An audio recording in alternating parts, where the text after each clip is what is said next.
In Star Wars Episode 4, A New Hope, Darth Vader senses that Luke is strong with the Force while pursuing him in the trench run during the Battle of Yavin. Vader doesn't know who Luke is then, but by the beginning of The Empire Strikes Back, he refers to him as Skywalker. How does Vader learn that Luke is, in fact, Luke Skywalker, his son? Before we answer that question, just a quick reminder to like the video if you enjoy it, hit the notifications button so you never miss any new content, and subscribe to the channel for all sorts of content on Star Wars, Indiana Jones, video games, and more. The outstanding Darth Vader comic series from 2015 tells us a lot about the Dark Lord as he rules alongside Palpatine in the Empire. One of the best early stories from the series details how Vader learned the identity of the rebel pilot who destroyed the Death Star at the Battle of Yavin.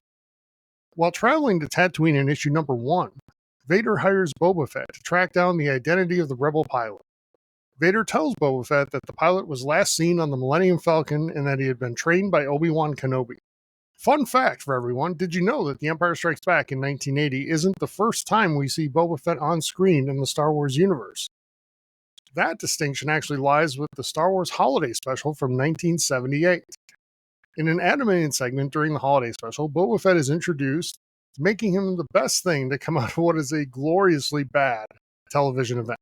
Fast forward to episode number 6, where Boba Fett reports to Vader aboard his Star Destroyer. The bounty hunter reports that the pilot got away, but he did manage to get his name, Skywalker.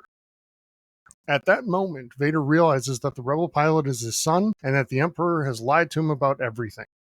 At the end of Revenge of the Sith, Palpatine tells Vader that he killed Padme out of anger. Vader now knows that's a lie.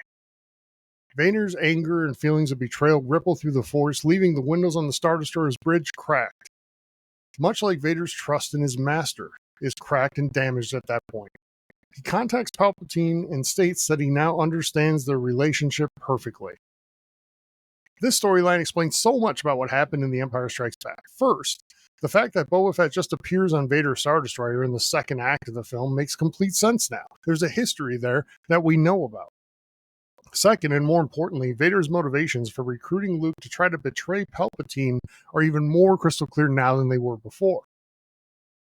If you like learning more about Star Wars, Indiana Jones, or video games, be sure to subscribe to the channel.